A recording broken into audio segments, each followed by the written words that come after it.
È ormai un anno che il delfino Nane, così soprannominato dai veneziani, abita la laguna di Venezia e nello specifico il bacino di San Marco, che è diventato la sua nuova casa.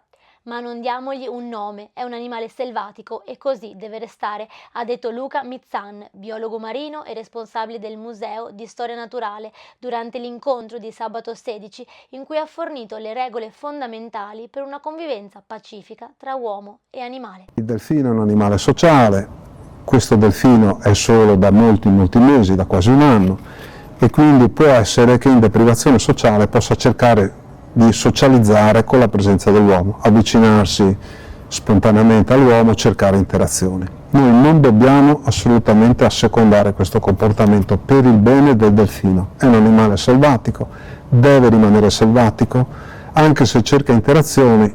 Per il suo bene non dobbiamo toccarlo, non dobbiamo accarezzarlo, non dobbiamo dargli da mangiare, non dobbiamo tentare di giocare o interagire con lui.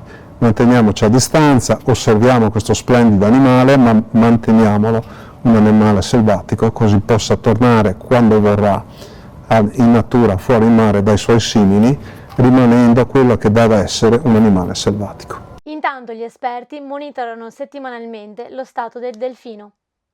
Il Museo di Storia Naturale, insieme al CERT dell'Università di Padova, prosegue il suo impegno nel monitoraggio settimanale del delfino, alternandoci, seguendo il comportamento dell'animale, seguendo i suoi spostamenti, annotando in maniera precisa le interazioni con le barche e con l'uomo, per continuare a raccogliere dati scientifici importanti e metterli a disposizione della comunità scientifica internazionale. Ai cittadini e turisti non resta che ammirare a distanza questo spettacolo che offre la natura.